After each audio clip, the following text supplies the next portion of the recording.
ያን እንዲሆን እያደረክ ያለው ግን አንተ ነህ። እኔ ምን አደረኩኝ? ራሱ እኮ ነው ልጅ አባት ነኝ እኔ ነኝ ያለው እሱ አይደለም። በጣም ብዙ ሰዎች እኮ መጥተዋል እዛ መንገድ ሁለታችሁ እንዳይበጠበጥ ብዬ ትቼ ሁሉንም ነገር ወጥቻለሁ ነው ወይስ ህይወታችንን ለምን በደማር በጠበጥሽ ነው ተሾጣሽ? እሱ አባቱ ነኝ ብሎ ሊመጣ ይችላል። እኔ እና እሱ ግን ምንም አይነት ግንኙነት የለም።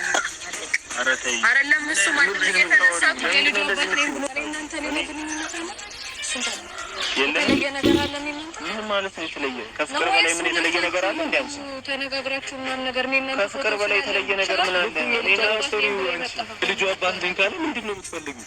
ያላችሁን ነገር ታውቃለህ። ልጁ አባት ነኝ ስላለ ብቻ እንዴት ነው ቆይ እንዴት ነው ማንንም የምትይው? ፍቅረኛሽን ማን ነው እንዴት የምትይው? አንተ ስለነሱ ተቆረጠ አይደብርሽም? እኔ የሚደብረኝ የልጁ አባት ነው ያደለውም ብሎ ሌላ ሰው አንተ ልጁ አባት ነኝ ያስባሉ። ይሄ ስራ ነው ምኑ ነው እኔ ይሰራ ምኑ ነው ይሰራ ልብስ ማስታወቂያ ነው። ልብስ ስለወደደና ስለፈቀረ ብቻ የልጅ አባት ይሆናል ማለት እኮ አይደለም። ቪዲዮ ላይ አንታውን አንቺ በጣም አስረጃ እንዲሆን የፈለከው ነገር አንተ አይ ሚስቱ የምትፈልገው ነገር ነው። እሺ ምንም ትፈልግ ምንም ይሄ ነገር ሳይጣራ እኔ እሱን አላምነው። ከዚህ በላይ እኔም መጨቃጨቅ አልፈልግም ከዚህ በላይ። ለዛም ነበር ሁሉንም ነገር ትችላለህ። እናንተ ግን ያ ነገር ስላልፈለጋችሁት ከዚህ በኋላ ለሚመጣው ነገር ብትዘጋጁበት ይሻላል። ሰላም ውድና የተከበራችሁ የኛ ሰላም ቤተሰብ እንዴት ናችሁ? ሰላም ናችሁ ወይ? ላይክ፣ ሼር፣ ሰብስክራይብ እያደረጋችሁ አበረታቱኝ። ዛሬም እንግዲህ በአዲስ ቪዲዮ መጥተናል። ዛሬ እንግዲህ ኢየሩስ ተጠርታለች። እንግዲህ ብሩክ እንግዲህ ዛሬ ያው ከራሱ ላይ ለማላቀቅ ስል እንግዲህ የኢየሩስ ፍቅረኛ ነው ፍቅረኛሽ አይደለም ወይ ለምን ፍቅረኛ ሆኖ ለምን ትኪጃለሽ ብሎ ኢየሩስን አፍቷል። አንተ ደግሞ ምን ታውቃለህ? በኔና በሱ መሃል ከስራ ውጪ ሌላ ነገር የለም ልጁ ያንተ ነው ብለግግም ማለት ግን ኢየሩስ ጀግና ናት። የምረን ነው ምላችሁ የምረን ኢየሩስ ጀግና ናት። እና እኔ ነኝ የሚያውቀው ብላለች። እሱ ግን በቃ ያዙኝ ልቀቁኝ። ትላንትናም የሆነ በቃ እሷ የተናገረችው ያህል ሲመስል በቃ በደስታ በመናመን እየተወናጨ ነበረ። ከዛ ሁሉ ብሩኬም ኢየሩስም እውነቱን ተናግራችሁ ሃይሚም ከምትሰቃይ ነፃ ብትሆን ምን ችግር አለ? ሰው እኮ ይሳሰታል። አይሳሰትም አይደለም የሚባለው ሰው ይሳሰታል። ኧረ ተው ብሩኬ ሰው ይሳሰታል። አንተም እውነቱን አምነህ እሷም እውነቱን ተናግራ በመሃል ላይ ያለውን ሰው በሰላም ብታሰናብቱ ምን ችግር አለ? እንግዲህ ይሄ ነው አይኔና አንቺን እናንተን ለማጣላት እንደሆነ አንተንና ሃይሚን ለማጣላት በቃ ሰው እንደ ቆርጦ ነው እንደምነሳው። እኔ ግራ ነው የገባኝ። አንተና የሃይሚ ነገር በጣም ግራ ይገባል። አንተ አግኝተሃል፣ አግኝቻለሁ፣ ነበርኩኝ አልክ። አንተ ራሴ አማንክ። ከዛ ካማንክ በኋላ ልጅ አይኖረኝም ልጅ እንዴት ሊፈጠር ይችላል ብለ ለምን ትከራከራለህ እንዴ? ከመጣም ተመስገን ብለ ለምን አትቀበልም? ይሄን አይሉሉ ጭቅጭቅ ይሄው ኢየሩስም ይሄው እንደምታዩት ውድ ተመልካቾች እግግም ብላ አይሆንም ልጁ የሱ ነው ብላ እንግዲህ እየተከራከረች ነው ማለት ነው። እንግዲህ የመጣውንም ልጅ ከሱ ጋር የነበረን ስራና ስራ ብቻ ነው ብላለች። እንግዲህ የተለያዩ ፎቶዎችንም ሲያሳይ የተለያዩ ነገሮችንም ሲያሳይ ከስራ ውጪ ሌላ ነገር አልነበረንም ብሏል። አዎ አንድ አይነት ልብስ ለብሶ ስራ ሊሆን ይችላል። እንኳን አንድ አይነት ልብስ ለብሶ አይደለም ቬሎና ሱፍ ለብሶ እንኳን ልክ እንደ ጋብቻ ሆኖ ስራ ማስታወቂያ ይሰራሉ ሰዎች። እዚህ ጋር እኛ ልንፈርድባት አንችልም። ስራ ነው ብላለች። አዎ ስራ ነው ብለን እኛም እንቀበላለን እንጂ አይደለም ስራ አይደለም። ልክ እንደ ብሩኬ ስራ አይደለም ፍቅረኛሽ ነው አንቺ ፍቅረኛሽ ነው ተቀበይ የልጅሽ አባት ነው በቃ የልጅ አባት ነው ብሏል። እሱ የልጅ አባት ነው ብሏል ብሎ በቃ እንግዲህ ግግም ብሎ አንተ ሌላኛው መጥቶ አሁን ይሄኛው ልጅ ይቀመጥና ሌላኛው መጥቶ ነገ የኢየሩስ የልጁ አባት እኔ ነኝ ስል ይሄም የልጅሽ አባት ነው ብሎ ያመጣል ማለት ነው። ብሩኬ እንደዛ ብሎ ያመጣል።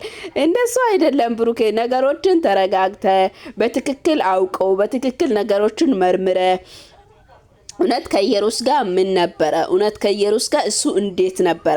ከኢየሩስ ጋርስ እንዴት ነው እየቀጠለ ያለ? ከኢየሩስ ጋርስ እንዴት ነው እየሄዳ ያለ የሚለውን ነገር መጀመሪያ አጥንተው አውቆ ነው እንጂ እንዲሁ መጥተው በቃ እሱ መጥተው ደውሎ ላግኝ ምናምን ስላላ አግኝተ ከሆነ አንተ እሱ የልጅሽ አባት ነው ብለ ለኢየሩስ ደግሞ ጎትታ አምጥታ ምሰጠው ምንም አይነት ጉዳይ የለህም አንተ ማለት ነው። አንተ ብሩኬ የምር አንተ በቃ ልክ እነሱን ራሱ ያጋባ እዛ ቦታ ላይ ያጣመርካቸው አንተ እስክትመስል ድረስ ከሷ ጋር ሆነ ስትከራከር በጣም ነው የሚገርመው። አንተ እኮ ስለነሱ ነገር ምንም የምታውቀው ነገር የለም። ስለዚህ የልጅሽ አባት ነው የግዴታ ተቀበይ። ምን ማለት ነው ይሄ? እሷ እኮ ሰው ነች፣ ታውቃለች፣ ያለውን ነገር እኮ ታውቃለች፣ ያለውን እውነት እኮ ታውቃለች። እንዴ አንተ እዚህ ጋር መተግግም ብለ አንተ ያመንከውን ደግሞ ወደ ሌላ ሰው ማዞር ይሄ ጥሩ አይደለም። ይሄ ትክክል አይደለም። ይሄ ፌር አይደለም። በመካከላችሁ ደግሞ የሚጎዳ አንድ ሰው እንዳለ እያወቃችሁ እርስ በራሳችሁ መከራከር ልክ አይደለም። ዛሬ አሁን በትክክል ነው የተናገረችው። ኢየሩስ መጣ እውነታውን ነው የተናገረችው። ማንም ሰው ከመጣ የልጁ አባት እኔ ነኝ ካላ እኔ ሊቀበለው ነው ወይ አለች። በቃ እውነት ነው። አንተ ሌላ ነገ ጠዋት ሌላኛው ሰው ይደውልልህና የኢየሩስ የልጅ አባት እኔ ነኝ ካላለህ ታመጣለህ። የልጅሽ አባት ይሄ ነው ብለህ ማለት ነው። የልጅሽ አባት ይሄ ነው ብለህ ታመጣታለህ። አንዱንም ደግሞ ከመንገድ ላይም ልታመጣት ትችላለህ። ማን ያውቃል? እንደዚህ አይደለም። እውነት የሚጣራው እንደዚህ አይደለም። እውነቱ ይውጣ ጊዜ ሲባልም ጊዜ ለመስጣትም ፍቃደኛ አይደለክም። ለመቆየትም ፍቃደኛ አይደለክም። ያን ሰዓት ግን እሷ ጋር ስትመጣ ፍቃደኛ ነበርክ። አሁን ግን ለመጠበቅ ፍቃደኛ አይደለክም። በጣም ነው የሚያሳዝነው። በጣም ነው የሚገርመው። ያንተ ስራ በጣም ይገርማል እንዴ! ወይም እውነት እንዳይወጣ እውነቱን ለመሸፈን ይሁን ለመደበቅ ይሁን ነገ ደግሞ እኛ እንጠብቃለን። ነገ ሌላ ወንድ እንደሚመጣ የኢየሩስ የልጅ አባት ሌላ ወንድ እንደሚመጣ ችግር የለም፣ ጥርጥር የለውም። በዚህ መልኩ ማለት ነው። ደግሞ እንደዛ ብለህ አይደለም እሷን ማሳመን የምትችለው። እሷ ነሽ የምታውቀው ያለውን እውነት ከሱ ጋር ምን እንደነበረ ከሷ ጋር ምን እንደነበረ ያለውን ነገር ልታውቅ የምትችለው እሷ እንጂ አንተ አይደለም። ቢሆን ራሱ እነዚህ ሁለቱም ሰዎች ተነጋግሮ ያለውን እውነታን ይዞ ይመጣሉ እንጂ እዚህ ልክ ላይ አንተ ጋር መጣ እስከዚህ ድረስ በድፍረት በክርክር በንትርክ ታወራለች ብዬ አላስብም። አንድ ሴት ያደረገችውን ታውቃለች፣ የሆነችውን ታውቃለች፣ የተፈጠረውን ታውቃለች። የእውነት እኔ ብዙ በዛሬ ቪዲዮ ላይ ብዙ የሚያወራበት ሐሳብ የለም። ለምን በቃ የሆነ ብሩኬ የሚያደርጋቸው ነገር ሁሉ ኢየሩስ እንዳለች ከሱ ላይ የሆነ ነገሮችን ገለል አድርጎ ወደ ሌላ ሰው ጥፋቱን እንትን ለማድረግ ማለት ነው። እሱን ራሱን ነፃ ለማውጣት ሌላውን ሰው ጥፋተኛ ለማድረግ ላይክ እንደዚህ ነው የሚመስለው። ሲጀመር እውነቱ እንኳን ይውጣ ቢባል እንደዚህ አይደለም። አንቺ የግዴታ ፍቅረኛሽ ነው ኢመኝ ብሎ እንደዚህ አይደለም። እሱ ጭራሽ እኮ ለማሳመን ነው የሚሞክረው። እንደዚህ ተብሎ አይደለም ነገሮቹ። ሁለቱም ሰዎች ምንድነው ያላቸው? እንኳን ልጁ እንኳን አንተን እየተጠረጠረ ነው። ካንተ ጋር በተገናኛችሁ ጊዜ ምንድነው የተፈጠረው? እስከምን ድረስ ደርሷል? ስለዚህ ነገሮቹን ከራስ ላይ ከማንሳት አስቀድመ ራሱ ምን እንደተፈጠረ ማሰብና ማሰላሰል ነው ያለብህ። እንደ ማንም ሰው በዚህ ጊዜ ላይ እንግዲህ አንድ አይነት ልብስ ለብሶ የቅርብ ጓደኛ የሆኑ ሰዎች እንኳን አንድ አይነት ልብስ ለብሶ ቪዲዮ ፎቶ እየሰሩ ነው። ከዛም በተጨማሪ ቬሎ ሱፍ ለብሶ ቪዲዮ እየሰሩ ነው፣ ማስታወቂያ እየሰሩ ነው። ስራ ነው ብላለች በቃ ልጅቷ። ስለዚህ አንተ የተፈጠረውን ነገር እስቲ ጊዜ እስከሚፈታ ድረስ ጠብቅ ተባልክ። ጊዜ እስከሚፈታ መጠበቅ አልቻልክም።